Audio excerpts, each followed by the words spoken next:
inside prisons and penitentiaries. Did you know? He was never an inmate. He got his love for this when he was asked to be the opening entertainment for the prison rodeo shows down south here.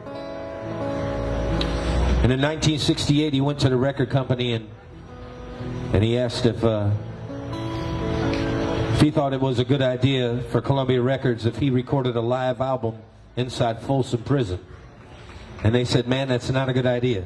And he said, "I thought you might say that." So I went ahead and bought the equipment, and I've already talked to all the players, and we're going to go do it. And if you don't like the way the tapes come out, you can pitch them. Well, they didn't pitch them, did they? That album became one of the largest selling live albums in the world today, and it was recorded live January 13th, 1968. So the very next year, he decided to do it again in a little bit more dangerous penitentiary called San Quentin. This is what my mother would call a glutton for punishment. You can't keep fooling around in these prisons, you know. Expect nothing to happen. Well, nothing happened. Two very neat things did, though, and I'll tell you. He decided to perform a song for the very first time, something special for those inmates. One in particular, you may remember his name. He became a fairly popular country singer. His name was Merle Haggard, right? He was an inmate. I don't know what he did to get in there, but I know he said when he got out that he was going to become a country singer and change his ways, and he did, didn't he? He became one of our country's leading country singer-songwriters of our time. But back to this story. Johnny Cash sat down with a sheet of lyrics and he sang this song just one time. Didn't think too much about it. And a program director from Nashville's Hot 100 radio station heard it. He thought it'd go pretty good on the radio, and it did. So if you've ever heard this song, just remember, it was only recorded that one time, probably the version you've heard. Performed that one day inside that very dangerous penitentiary called San Quentin. But it was a funny little tune. He called it A Boy Named Sue. Well, my daddy left home when I was 3, and he didn't leave much to mold me. Just his old guitar and an empty bottle of booze. Now, I don't blame him because he run and hid, but the meanest thing that he ever did was, well, before he left, he went and named a Sue. Well, he must have thought it was quite a joke. You see, got a lot of laughs from a lot of folks. Seems I had to fight my whole life through. Some guy would giggle and I get real. Some guy laugh my bust his head, I'll tell you. Life isn't easy for a boy named Sue. Well, I grew up quick and I grew up mean, and my fists got hard and my wits got keen. Roamed to Chinatown to hide my shame, but I made me a vow to the moon and stars. I'd search all them honky-tonks and bars. I'd have to kill the man that gave me that awful name. Well, it was Gatlinburg, mid-July, not just in town. My throat was dry, thought I'd stop and have myself a brew. I had an old saloon on a street of mud.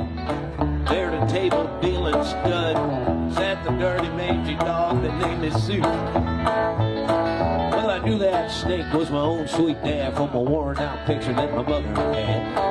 Knew that scar in his cheek and his evil eye. Well, he was big and bent, gray and old, and I looked at him and my blood ran cold, and I said, "My name is Sue. How do you do? Not today, you're gonna die." That's what I told him. So I hit him hard right between the eyes. He went down, but to my surprise, he come up with a knife and he cut off a piece of my ear. Well, I smashed the chair right across his teeth. We knocked to the wall into the street. We were kicking, the gouging the mud, the blood and the beer. Now I tell you, I fought tougher men, but I just can't remember when. He kicked like a mule and he bit me like a crocodile.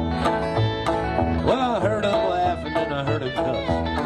He went for his gun, but I pulled mine first, and he stood there looking at me. That's when I saw him smile. He said, "Son, world's rough. Man's gonna make it, he's gotta be tough. I know I wasn't gonna be there to help you along. So I give you that name, I said goodbye. I knew you'd either have to get tough or die. It's a name that helps make you strong. just fought one hell of a fight. I know you hate me and you've got the right to kill me now. Wouldn't blame me if you do. But you ought to thank me before I die for the gravel in your guts and the spit in your eye. I'm the son of a bitch that named you Sue. Well, what could I do? What was I gonna do now? Look, I got all choked up and I threw down my gun and I called him my paw and he called me a son. Come away, different point of view. I think about him every now and then. Every time I try, every time I win. And you know, I was just standing here thinking, I guess if I was to ever have a son, I'd go ahead and name him Bill or George. Any damn thing but Sue.